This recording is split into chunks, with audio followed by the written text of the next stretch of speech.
The locksmith was still packing up his van when I arrived home from my shift at the hospital.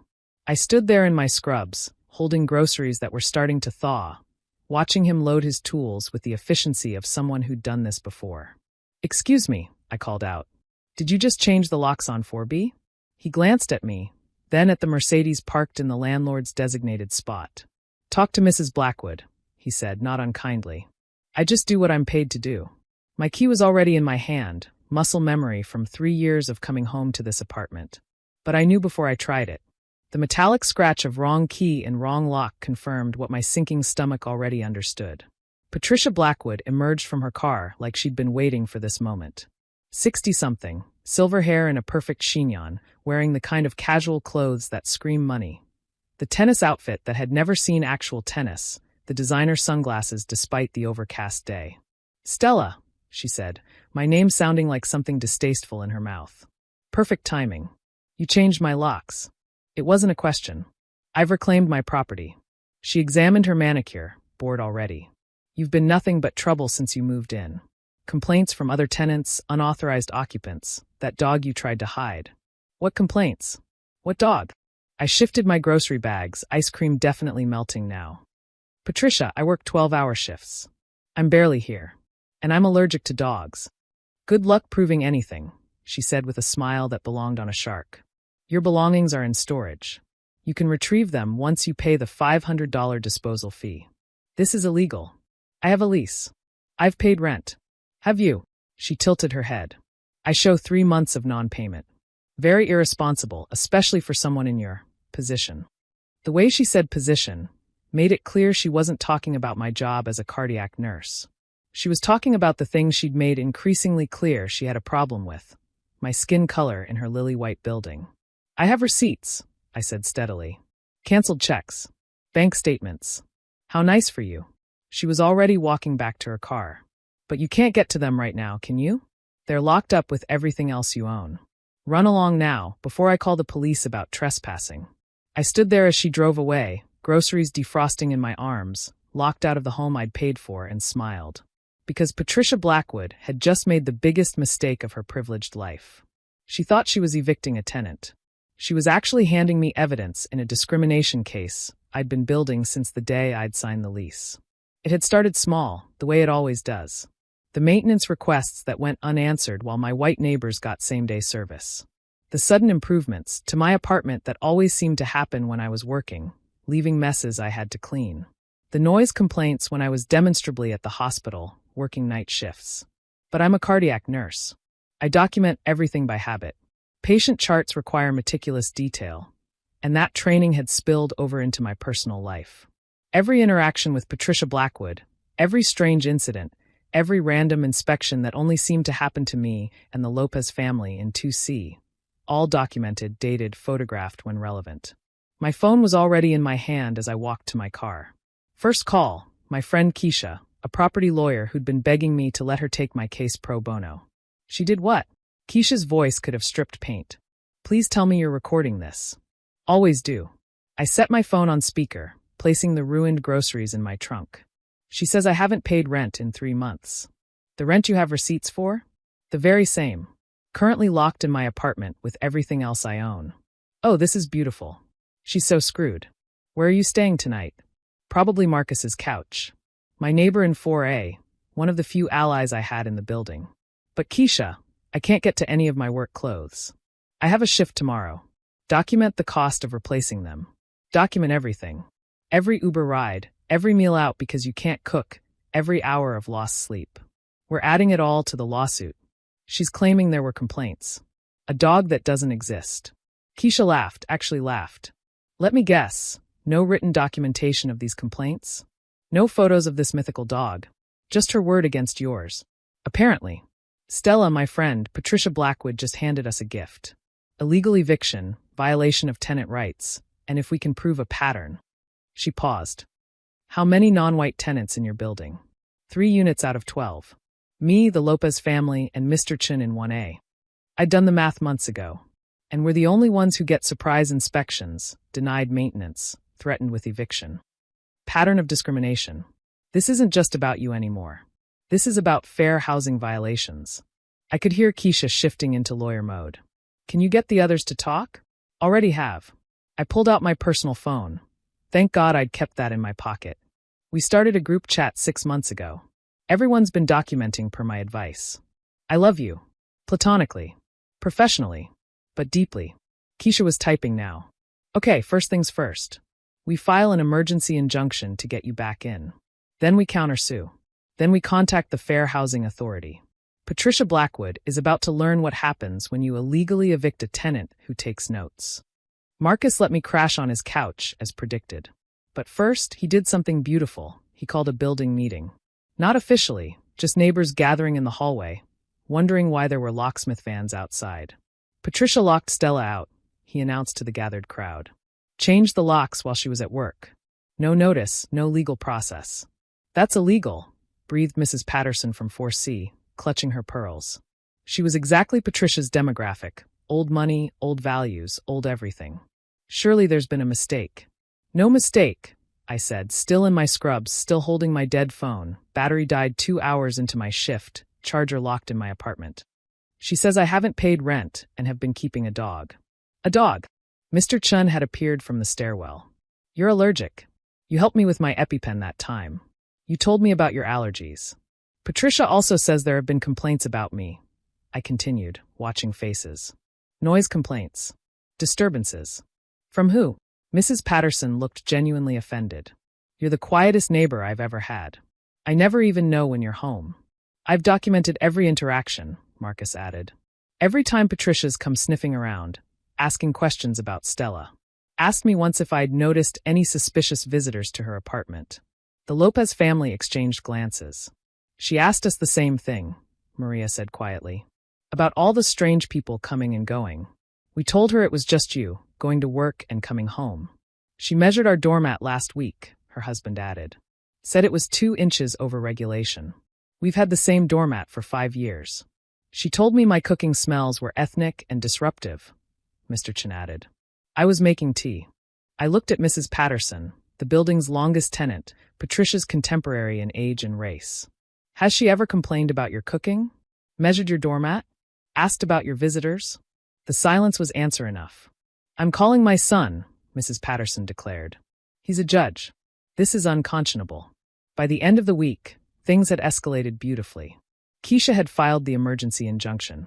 The judge, reviewing the evidence, had not only ordered Patricia to restore my access immediately, but had begun asking uncomfortable questions about her rental practices. Patricia, of course, had hired her own lawyer, some country club buddy who specialized in helping rich people stay rich. He showed up to court in a suit that cost more than my monthly salary, clearly expecting to steamroll a young black woman and her little lawyer friend. He was not prepared for Keisha. Your Honor, he began smoothly, my client has every right to protect her property from problematic tenants. Problematic how? Keisha interrupted. Because my client has perfect payment records, no lease violations, and glowing references from every neighbor except your client. She was keeping a dog. Prove it. Keisha slapped down medical records. My client has documented allergies to pet dander. Here's 3 years of allergy medication prescriptions. Here's an ER visit from accidental exposure to a therapy dog at the hospital. But sure, she was secretly keeping a dog in her apartment. There were noise complaints. From whom? When? We've subpoenaed building records. No formal complaints exist. However, Keisha smiled, pulling out a folder thick enough to stun a horse. We do have 47 documented instances of Ms. Blackwood making false claims about tenants. Interestingly, all involve tenants of color. The judge's eyebrows climbed toward his hairline. Furthermore, Keisha continued, warming up now, we have evidence of Ms. Blackwood entering my client's apartment without proper notice 16 times in the past year. We have photos of her going through my client's mail. We have security footage of her attempting to photograph my client's guests. How do you have security footage? Patricia's lawyer sputtered. There are no cameras in the building. My client installed a doorbell camera inside her apartment after the 5th illegal entry. Completely legal since it only records her own space. Keisha pulled out a tablet. Would Your Honor like to see Ms. Blackwood using her master key to enter while my client was at work? Perhaps the footage of her opening dresser drawers? Oh, or my personal favorite, Here's Ms. Blackwood taking photos of my client's family photos and sending them to someone with the caption, "This is what we're dealing with." Patricia had gone pale. "Your Honor," her lawyer tried weakly, "this is a simple landlord-tenant dispute." "No," the judge said firmly. "This appears to be a pattern of harassment and discrimination. Ms. Chun, you have your apartment back immediately. Ms. Blackwood, you will return all belongings and pay for any damages. And I strongly suggest you prepare for the civil suit that I'm sure is coming." It was. Oh, it was. But first, I had to document the damage. Patricia, in her spite, had thrown my belongings into a storage unit without climate control during a heat wave. My electronics were fried. My work clothes were moldy. My grandmother's china, the only thing I had from her, was in pieces. Every broken piece was photographed. Every ruined item cataloged. Every receipt saved. The Fair Housing Authority launched an investigation. Turns out, Patricia owned 6 buildings, and in every single one, the tenant demographics told the same story. The harassment patterns were identical. The random inspections, the mysterious complaints, the sudden evictions. Always targeting anyone who didn't look like Patricia's country club roster. My fellow tenants joined the lawsuit. Mr. Chun had 3 years of documentation. The Lopez family had recordings of Patricia making openly racist remarks. Even Mrs. Patterson testified, her old money dignity offended by such crude discrimination. "I've lived under Patricia Blackwood's management for 12 years, she told the court. "And I've watched her systematically harass every tenant of color while treating me with kid gloves. I'm ashamed it took me this long to speak up." The other buildings started coming forward. Tenants who'd been too scared to speak up, who'd moved rather than fight, who'd assumed nothing could be done against someone with Patricia's money and connections. But I had something Patricia didn't understand. The power of documentation in the hands of someone trained to be thorough. 300 pages of evidence. Photos, recordings, receipts, testimonies. A clear pattern spanning years and multiple properties. Racist text messages she'd sent to other landlords. Email chains where she discussed strategies to maintain neighborhood standards through selective enforcement. Patricia's lawyer tried everything. Claimed the evidence was illegally obtained. It wasn't. Argued I was a problematic tenant. 47 neighbors testified otherwise. Even tried to claim I was running some kind of medical practice from my apartment. I'd given Mr. Chin an aspirin once. None of it stuck. The judge not only ruled in our favor, but referred the case to the Department of Justice for criminal prosecution. The Fair Housing Authority levied fines that made Patricia's lawyer visibly swallow. And then there was the civil lawsuit. "How much?" Patricia asked faintly when the judgment was read. $47,000 to Ms. Chun for damages, illegal eviction, and emotional distress, the judge read. Plus $15,000 to Mr. Chun, $23,000 to the Lopez family, and similar amounts to the 19 other plaintiffs who have joined this suit. I watched her do the math, watched the number climb past $500,000. Furthermore, Ms. Blackwood will divest herself of all rental properties within 6 months and is barred from property management for life. She will also complete 500 hours of community service with a fair housing organization. Community service? Patricia's voice cracked.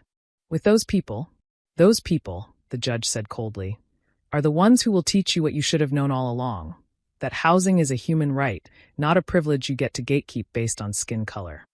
6 months later, I bought one of Patricia's former buildings in the forced sale. Poetic justice, Keisha called it. I call it a good investment. I kept my apartment in the original building, now under new management. Mrs. Patterson brings me cookies sometimes, apologizing each time for not speaking up sooner. The Lopez children play in the hallways without fear. Mr. Chin cooks his ethnic food with the windows wide open. And Patricia? Last I heard, she was 200 hours into her community service, working at a fair housing nonprofit run by a black woman who took no prisoners. Every so often, I get reports from friends who've seen her there, filing papers, answering phones, learning what it's like to be on the other side of power. The check for $47,000 cleared last week. I used part of it to create a fund for tenants facing discrimination, helping them document and fight back. The rest went toward a down payment on a second building, where rent is based on income and discrimination is met with immediate eviction, of the landlord's representative, not the tenant.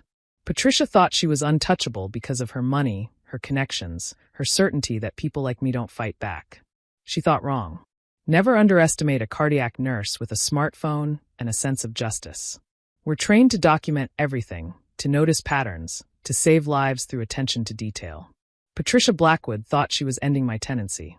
Instead, she ended her empire. Good luck proving anything? No luck needed when you document everything. The real luck was all mine.